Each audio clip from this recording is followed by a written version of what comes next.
Order order order. आज की कार्रवाई शुरू की जाए। विनोद साहब, आज का केस ये है कि कुछ दिनों पहले मदरसे के तालिबे शहजाद को गिरफ्तार किया गया था, जो आज भी पुलिस की हिरासत में है और उसके अहले खाना का दावा है कि ये इस जुर्म से बरी है। इसको गलत इल्जाम लगाकर फंसाया गया है। मुजरिम शहजाद और उसके वालिद को हाजिर किया जाए। मुजरिम शहजाद और उसके वालिद हाजिर हो।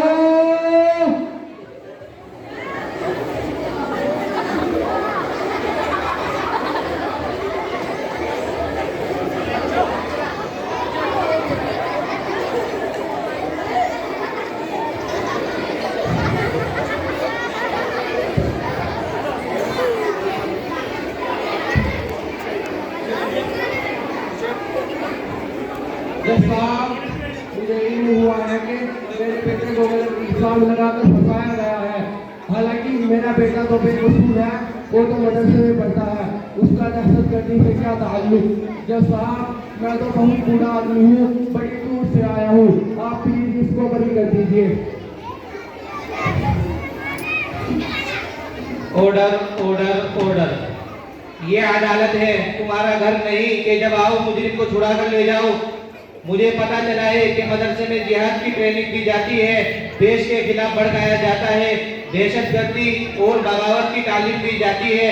इसी में तुम्हारा बेटा भी शामिल है, इसलिए इसको गिरफ्तार किया गया है। जज साहब, आप कह रहे हैं कि मदरसे में जिहाद की ट्रेनिंग और दहशतगर्दी की तालीम दी जा रही है। अरे आपको मालूम नहीं, वहाँ तो प्यार मोहब्बत की तालीम दी जाती है। वहाँ तो ऐसे लोग पैदा होते हैं जिन्होंने अपने तन मन धन की बाजी लगाकर अंग्रेजों के दंगल से इस हिंदुस्तान को आजाद कराया था, जिसकी वजह से हम और आप कैद की सांस ले रहे हैं। और आप कह रहे हैं कि मदरसों में जिहाद की ट्रेनिंग और दहशतगर्दी की तालीम दी जा रही है। आप कैसे कह सकते हैं कि मदरसे में प्यार मोहब्बत की तालीम दी जाती है और जंगे आज़ादी में मुसलमानों का हिस्सा है? जंगे आज़ादी में तो मुसलमानों का कहीं दूर दूर तक भी नामो निशान नहीं। हमारे देश को आज़ाद कराने के लिए पंडित जवाहरलाल नेहरू, रविंद्रनाथ टैगोर और इसके अलावा बहुत से लोगों के नाम हैं, लेकिन इसमें कहीं पर भी मुसलमानों के नाम नहीं है। जज साहब, हमें लग रहा है कि आपने अपनी आंखों पर कांस्टिट्यूशन का चश्मा लगा रखा है, जो आपको हर परिस्थिति से रोक रहा है। हमें लगता है कि आप यहाँ से वाकिफ नहीं है, जो ऐसी बैठी बातें कर रहे हैं। तुम्हें मालूम नहीं, इस गुस्ताखी की वजह से तुमको जेल भी हो सकती है। जज साहब, जेल जेल जेल। हाँ, जेल जेल। हम इंसाफ की बात कर रहे हैं। अरे जेल जाने से कौन डरता है? Jail jail jail. हम बात के लिए और अपने मुल्क हिंदुस्तान के लिए जान भी दे सकते हैं। हमारे अशराफ ने अपने मुल्क के लिए जान माल कुर्बान कर दिया था, हम भी इसी तरह अपनी जान माल कुर्बान कर देंगे। इस मुजरिम को फौरन गिरफ्तार करके हिरासत में लिया जाए, इससे बगावत की बू आती है। अब ये सुनवाई कुछ देर बाद होगी और साथ ही मौलवी पंडित को भी हाजिर किया जाए, ताकि हकीकत वाज़ेह हो जाए कि जबकि आज़ादी में मुसलमानों का क्या रोल रहा है और ये मदारिस इस्लामिया दहशतगर्दी का अड्डा है कि नहीं।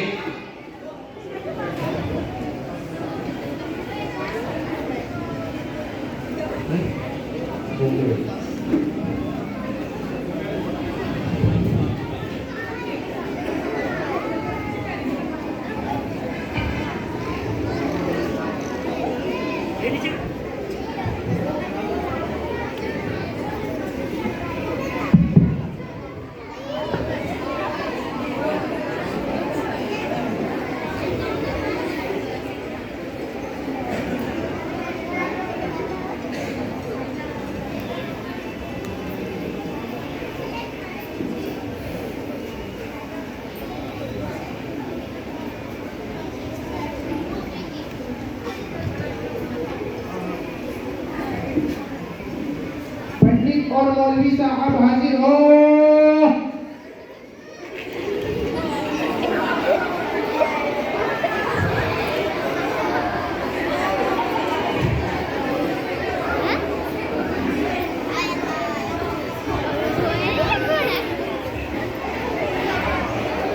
Order order order. सुनाइए, क्या कहना है? मिलोड साहब, मुजरिम अशफाक का कहना है कि जंग आज़ादी में मुसलमानों का अहम रोल रहा है। इन्होंने मौलाना साहब का सहारा लिया है कि वो ये साबित कराएंगे कि जंग आज़ादी में मुसलमानों का क्या रोल रहा है। इनके रूबरू हम पंडित जी को भी कराते हैं। मौलवी साहब बताइए, जंग आज़ादी में मुसलमानों की क्या भूमिका रही है? पंडित जी, आप ही बता दीजिए कि जंग आज़ादी में हिंदुओं का क्या रोल रहा है।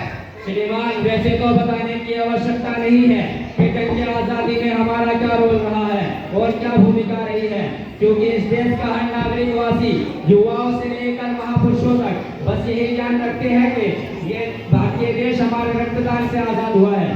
परंतु हल्का सा इतिहास पर प्रकाश डालता हूँ ताकि आप लोगों का ज्ञान विकसित हो जाए। 19वीं सदी ईस्वी में जंग आज़ादी का सिर्फ एक ही मार्ग समझा जाता था, वो मार्ग था शक्ति और शांति को भंग करना, अशांति को फैलाना, हत्या का प्रयोग करना, आपस में एक दूसरे से लड़ना, बगावत के जज्बात को हवा देना।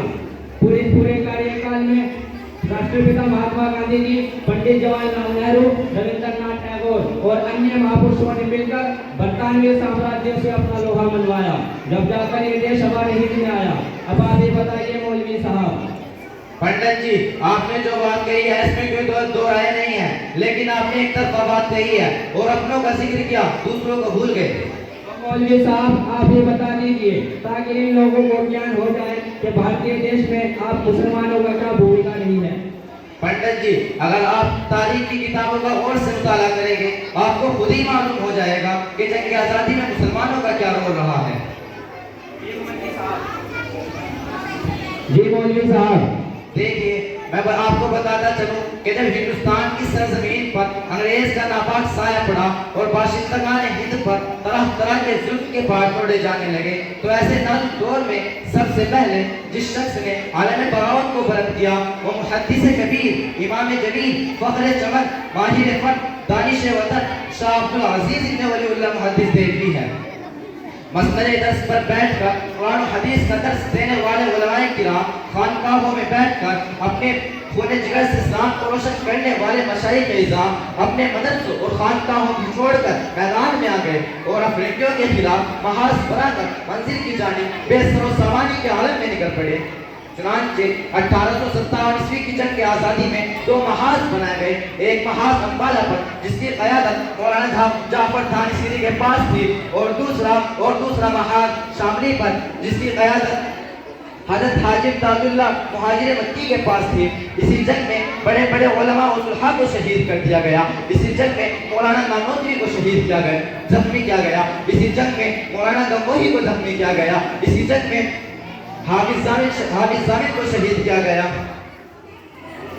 इसी जंग में हाफिज जामिद को शहीद किया गया। इसी 1857 ईस्वी की जंग आज़ादी में 2 लाख मुसलमानों को शहीद कर दिया गया, जिनमें से 51,500 उलमाए किराम थे और सिर्फ दिल्ली के अंदर 500 उलमाओं को फांसी के फंदों पर लटका दिया गया।